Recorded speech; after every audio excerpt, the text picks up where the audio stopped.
Hello everyone, welcome to my channel Aviral Dhara. I'm Ambesh Pandey and this is information about me, some information. So today I would be talking about weather and climate. आज हम weather और climate के बारे में बात करेंगे। तो weather क्या है, क्लाइमेट क्या है, उसमें अंतर क्या है, उनके एलिमेंट्स कौन कौन से हैं, इन सारी चीजों पर आज डिस्कशन करेंगे और ये बहुत ही महत्वपूर्ण है। ओके, तो अगर आप स्क्रीन पर यहाँ पर देखें वेदर और क्लाइमेट, तो वेदर और क्लाइमेट के बारे में अगर हम डिस्कशन करते हैं तो हम देख सकते हैं कि what is whether and what is climate. Ideally सबसे पहले मैं वेदर के बारे में बात करूंगा। तो वेदर क्या है, आप यहाँ पे लिखा हुआ देख सकते हैं, weather is short term state of the atmosphere. मतलब जो एटमॉस्फेयर होता है, जो हमारा एटमॉस्फेयर है, उसकी जो शॉर्ट टर्म कंडीशंस हैं, कम समय की जो दशाएं हैं, वायुमंडलीय दशाएं हैं, वही वेदर का निर्माण करती हैं। अगर मैं इसको इंग्लिश में बोलूं तो weather refers to the state of atmosphere at any given time, denoting the short-term variations of atmosphere in terms of temperature, pressure, wind, moisture, cloudiness, precipitation and visibility। तो मतलब सीधा सा सिंपल सा कहने का ये है कि किसी छोटे क्षेत्र में अल्प समय में वायुमंडलीय दशाओं जैसे कि तापमान, वर्षा, आर्द्रता आदि का योग मौसम कहलाता है और यह हमेशा परिवर्तनशील होता है। It has high variability, weather is highly variable. तो अब आप ये 3 पॉइंट्स जो मैंने यहाँ पर लिखे हुए हैं, you can easily understand through all this what is whether, और फिर क्लाइमेट वेदर से कैसे अलग है ये भी आप आराम से समझ पाएंगे। तो first point, it is short term state of the atmosphere. यह अल्प समय की वायुमंडलीय दशाओं को इंगित करता है। It can vary from time to time और लोकेशन टू लोकेशन। यह अलग हो सकता है, बहुत ही हाईली वेरिएबल, बहुत परिवर्तनशील होता है समय के साथ। मतलब कि ये किसी भी स्थान पर, जैसे अगर मैं बात करूं दिल्ली की, तो अभी दिल्ली का टेम्परेचर, तापमान जो है वो अभी हो सकता है कि 3 डिग्रीज हो और ये कल दिन में जाकर के 13 डिग्रीज हो सकता है, मे बी एक वीक बाद ये 20 डिग्री भी हो सकता है। तो ये वेरी करता है, it can vary from time to time, समय के अनुसार वेरी करता है और लोकेशन के अनुसार वेरी करता है। हो सकता है दिल्ली जो है वहां का टेम्परेचर 3 डिग्री हो, बट मे बी नोएडा जो उसके आसपास कोई शहर है उसका टेम्परेचर जो है वो 8 डिग्री हो। तो ये जो लोकल कंडीशंस होती हैं एटमॉस्फेयर की, इनको वेदर कहा जाता है। डे टू डे कंडीशंस को वेदर कहा जाता है। दिन प्रतिदिन की दशाओं को, लगभग 1 दिन, 2 दिन, 4 दिन, एक हफ्ते, ऐसे समय के अंदर जो वायुमंडलीय दशाएं रहती हैं उनको वेदर में जो है वो इंक्लूड किया जाता है। वो मौसमी घटनाएं होती हैं, मौसमी परिघटनाएं होती हैं, मौसम की दशाएं होती हैं, ऐसा आप कहिए। और ये हमेशा it is always associated to time and location. ये पॉइंट है, इंपॉर्टेंट है, ठीक है ना। ये किसी न किसी समय से संबंधित होगा या किसी न किसी स्थान से संबंधित होगा। तो ये वायुमंडल में जो है वो वेदर जो होता है, मौसम जो होता है, उसके बारे में प्रमुख बातें थी। मौसम ठंडा हो सकता है, मौसम गर्म हो सकता है, मौसम ह्यूमिड हो सकता है, उमस वाला मौसम, या डस्टी हो सकता है। तो ये सारी चीजें हैं। अब क्लाइमेट क्या है, क्लाइमेट के बारे में मैं बात करूं तो आप यहाँ सबसे पहले एकदम की जो थिंग है, जो एकदम की पॉइंट है, वो आप समझिए, तो है long term weather patterns make climate. मतलब लंबे समय के जो वेदर पैटर्न होते हैं, एक लंबे समय तक अगर किसी खास तरह का मौसम बना रहता है और वो साल दर साल वैसे ही होता रहता है, तो उसको हम क्लाइमेट कहते हैं। अगर मैं इसको डिफाइन करूं तो climate is the sum total of variety of weather conditions of an area और a place. Thus climate may be defined as average weather. तो क्लाइमेट को क्या कहा जा सकता है, एवरेज वेदर कहा जाता है। मतलब कि मौसम की औसत दशाओं को मिला करके जलवायु कहा जाता है। अब इसको मैं हिंदी में अगर एकदम क्लियरली डिफाइन करूं, किसी बड़े क्षेत्र में दीर्घकाल के लिए मौसम की औसत दशाओं का योग जलवायु है। वर्ल्ड मीटियोरोलॉजिकल ऑर्गेनाइजेशन ने इस समय को 31 ईयर्स बताया है, 30 या 31 साल बताया है। मतलब वर्ल्ड मीटियोरोलॉजिकल ऑर्गेनाइजेशन जो WMO है, उसने कहा कि अगर किसी भी जगह पर, किसी भी बड़े स्थान पर लगातार 30 सालों तक एक ही तरह की मौसमी दशाएं मिलती हैं तो वह वहां का क्लाइमेट, वह वहां की जलवायु हो जाता है। तो इस चीज को याद रखिएगा, मैंने दोनों पॉइंट लिख दिए हैं। Sum total of variety of weather conditions in a specific region, a period of 30 years, लगभग 30 साल तक जब चीजें उसी तरीके से रहती हैं तो ये ऐसा रहता है। जैसे मैं सपोज इंडिया की बात करूं आपको समझाने के लिए, इंडिया का जो क्लाइमेट है वो है मॉनसूनल काइंड ऑफ क्लाइमेट। मतलब जो है वो बारिश, गर्मी होगी, गर्मी के बाद बारिश हर साल होती है, और बारिश के बाद फिर उसके बाद क्या आता है, सर्दियां आ जाती हैं। तो गर्मी, सर्दी, बरसात, ऐसे जो है वो तीनों मौसमी दशाएं यहाँ पर मिलती हैं। और जब ये मौसमी दशाएं लगातार कई सालों से ऐसे ही मिल रही हैं, तो उसने मिलकर के एक क्लाइमेटिक पैटर्न यहाँ पर ड्रॉ कर दिया है, एक जलवायु जो है वो प्रक्रम आप ये कह सकते हैं बना दिया है, जिसको हम मानसूनी जलवायु या मानसूनल क्लाइमेट कहते हैं। तो इस चीज को याद रखिएगा, WMO को याद रखिएगा, वही डिफाइन करता है इन सारी चीजों को। So this was all about whether and climate. इसको अभी हम कुछ एग्जांपल्स के थ्रू भी समझेंगे तो आपको बहुत ही इजीली समझ में आएगा। ओके, अब आप यहाँ पर देखिए इस स्लाइड को, ये स्लाइड इंडिकेट कर रही है एक सिटी है फ्रैंकी, वहां के 7 डे वेदर फोरकास्ट को।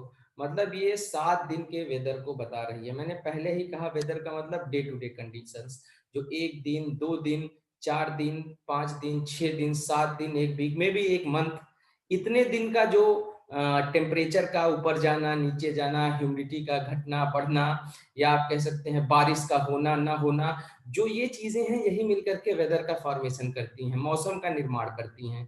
तो जैसे आप यहाँ पर देखिए, ट्यूसडे की बात आप करिए, तो ट्यूसडे को जो टेम्परेचर है आप देखिए 25 डिग्री सेंटीग्रेड डे टेम्परेचर है, और 17 डिग्री नाइट टेम्परेचर है। वेडनेसडे को दैट इज चेंजिंग 24-12, थर्सडे को इट इज अगेन चेंजिंग, बदल रहा है 26 और 15 दिन का 26 और रात का 15 डिग्री टेम्परेचर। फ्राइडे को भी चेंज है। मतलब ये डे टू डे वेरिएबिलिटी हो रही है इस वेदर में, ठीक है। और उसके आधार पर ह्यूमिडिटी इंडेक्स, आप ह्यूमिड इंडेक्स देख सकते हैं यहाँ पर 31, 26, 30 ऐसे जो है वो लिखा हुआ है। फिर ये फोरकास्टिंग की गई है कि इस दिन स्टॉर्म का रिस्क है, मतलब बिजली गिर हो सकती है, बारिश हो सकती है। इस दिन एकदम क्लियर वेदर है, नाइस वेदर है, सीजनल वेदर है, मतलब जैसा होना चाहिए उस तरीके से है। तो आप ये देख सकते हैं जो 1 दिन, 2 दिन, 7 दिन और ये सब एक वीक का प्रेडिक्शन है। तो ये जो 1 दिन, 2 दिन, 4 दिन और एक वीक की मौसमी दशाएं हैं, ठीक है, इसको मिला करके वेदर कहा जा सकता है। Day to day conditions of the atmosphere is weather. अभी मुझे लगता है आपको एकदम क्लियर समझ में आ गया होगा कि मौसम क्या होता है। अब उसके बाद जो है वो हम बात करते हैं क्लाइमेट की या जलवायु की बात करते हैं। What is climate? तो मैंने आपको पहले ही क्लियर कर दिया है कि किसी बड़े क्षेत्र में दीर्घकाल के लिए मौसम की औसत दशाओं का योग जलवायु है। It is sum total of variety of weather conditions of an area और ए प्लेस। तो जनरली इसमें जो प्लेस होता है एक बड़ा स्थान, भौगोलिक क्षेत्र होता है, एक बड़ा ज्योग्राफिकल एरिया होता है, उसके बारे में बात करी जाती है क्लाइमेट में।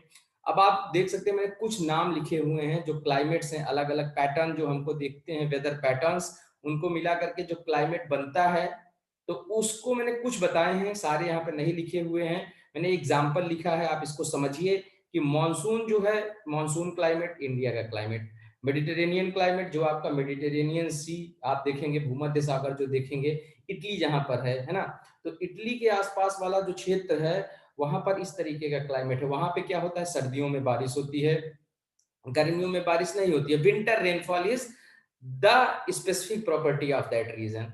और वही जब विंटर में वहां बारिश होती है, टेम्परेट साइक्लोन से वो बारिश खींच करके इंडिया तक आती है, तो आप देखेंगे कि इंडिया तक आती है और वेस्टर्न डिस्टर्बेंसेस इंडिया में आते हैं। तो western disturbances in India is caused by Mediterranean climate और cyclones in the temperate cyclones in the Mediterranean region. वैसे इक्वेटोरियल क्लाइमेट है जहां लगातार बारिश होती रहती है, प्रतिदिन हीट होती है, हर दिन गर्म होता है, सर्दियां नहीं होती हैं, वहां पर बारिश होती रहती है। टुंड्रा टैगा ये बहुत ही ठंडे टाइप के क्लाइमेट हैं। तो आप ये समझिए कि यहाँ पर जो वेदर कंडीशंस हैं उनको जब अध्ययन किया गया, स्टडी किया गया, उनका एवरेज निकाला गया, तो एक बहुत ही अलग पैटर्न देखने को मिला। और उस पैटर्न को फिर जब कंबाइन किया गया तो उसको मिला करके एक क्लाइमेट बना दिया गया, कि उसको बता दिया गया कि हाँ ये एक स्पेसिफिक तरीके का क्लाइमेट है। ओके, अब यहाँ जो लिखा हुआ है ये है elements of weather and climate. मतलब जो जलवायु है और जो मौसम है उसके कुछ तत्व जो हैं वो क्या है, कौन कौन सी चीजें ऐसी हैं जो मिल करके वेदर और क्लाइमेट को फॉर्म करती है, उनका फॉर्मेशन कैसे होता है। सो इसको बहुत ही जो है वो शॉर्ट में डिस्कस करेंगे, आप इसको आराम से समझ सकते हैं। First of all, first element is temperature. आप यहाँ पर देख सकते हैं कि जो पहला एलिमेंट है जो वेदर और क्लाइमेट को बनाता है वो है आपका टेम्परेचर। ओके, तो आप देखेंगे कि टेम्परेचर जो है बदलता घटता, भी मैंने आपको स्लाइड दिखाई, दिन का घटता बढ़ता रहता है, हफ्ते का घटता बढ़ता रहता है। तो टेम्परेचर भी वेदर का भी एलिमेंट है और क्लाइमेट का भी एलिमेंट है। सिमिलरली आप देख सकते हैं प्रेशर, टेम्परेचर प्रेशर में क्या होता है, एक इनवर्स रिलेशनशिप होता है। There is an inverse relationship between temperature and pressure. मतलब जहां पर टेम्परेचर ज्यादा होगा वहां पर प्रेशर हमेशा कम होता है। ज्योग्राफी में इस चीज को याद रख लीजिए, ये आपको हमेशा काम आएगी। Okay, so there is an inverse relationship between temperature and pressure. Pressure का मतलब वायुमंडलीय दाब। फिर पौने, पौने भी आप देखेंगे वेदर में भी जो है वो हवाएं चलती हैं और क्लाइमेट में भी आपकी हवाएं चलती हैं। अब ये क्यों चलती हैं, कैसे चलती हैं, आगे ये डिस्कस किया जाएगा। तो वेदर, आप विंड्स का देखिए, जैसे आपने सुना होगा गर्मियों में इंडिया में लू चलती है, तो लू क्या होगा, ये भी एक विंड हो गई। और इसी क्लाइमेटिक पैटर्न के कारण से आप देखते होंगे डोलड्रम्स चलते हैं इक्वेटोरियल रीजन में। तो याद रखिएगा डोलड्रम्स कहाँ चलते हैं, ये इक्वेटोरियल रीजन में चलते हैं आपके डोलड्रम्स। ओके, तो हवाएं जो हो गई ये वेदर और क्लाइमेट दोनों को बनाती हैं।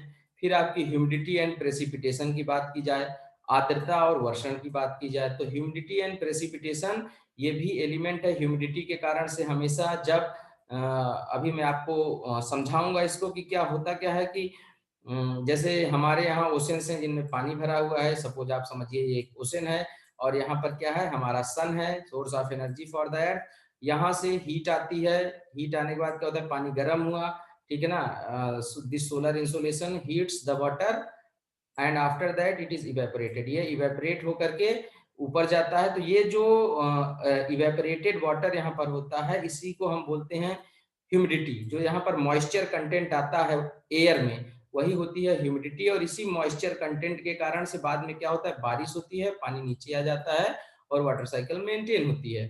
तो आर्द्रता और वर्षण, humidity and precipitation, these are also key element of weather and climate. फिर इन्हीं से क्लाउड्स का भी फॉर्मेशन होता है। यही जब ऊपर जाते हैं यहाँ पर हाइग्रोस्कोपिक न्यूक्लियाइज मिलते हैं, सैंड या डस्ट पार्टिकल। तो ये मॉइस्चर जाकर के इस पर कंडेंस होता है, कंडेंस होने के बाद क्लाउड का फॉर्मेशन होता है। और आपने सुना होगा बारिश जो है बादलों से होती है, बदरा झूम झूम के बरसता है। तो अब आप इससे आराम से समझ सकते हैं कि कौन कौन सी चीजें हैं जो मिल करके वेदर पैटर्न और क्लाइमेटिक पैटर्न का फॉर्मेशन करती हैं और इसमें डिफरेंस क्या है वेदर और क्लाइमेट में। और अगर आप देखेंगे कि आप टेम्परेचर प्रेशर का रिलेशनशिप समझ गए तो आप आराम से विंड समझ सकते हैं, ठीक है। और अगर आपने विंड को समझ लिया, you can easily understand this humidity, precipitation, cloudiness, everything is related with all these 5 elements. लगभग आप क्लाइमेटोलॉजी इन 5 एलिमेंट को समझ लें तो बहुत इजी हो जाएगा आपके लिए। तो आज मैंने इन चीजों को डिस्कस किया। अगली क्लास में कंपोजिशन ऑफ द एटमॉस्फेयर और इनके क्या रिलेशंस हैं, कैसे ये इम्पैक्ट करते हैं, ये सारी चीजें पढ़ेंगे। Thank you for being with me today. लगातार आप मेरे साथ जुड़े रहिए, मुझे भी अच्छा लगेगा। और मैं आपको लगातार ज्योग्राफी के बहुत ही जो डिफिकल्ट कॉन्सेप्ट्स हैं उनको एकदम वेरी सिंप्लीफाइड वर्ड्स में आपके सामने लाता रहूंगा। Thank you for today and don't forget to subscribe my channel, share and subscribe my channel. इसी से मुझे एनर्जी मिलती है और मुझे भी मजा आता है। तो प्लीज मेरे चैनल को शेयर और सब्सक्राइब कीजिए, वीडियोस को लाइक कीजिए। Thank you very much.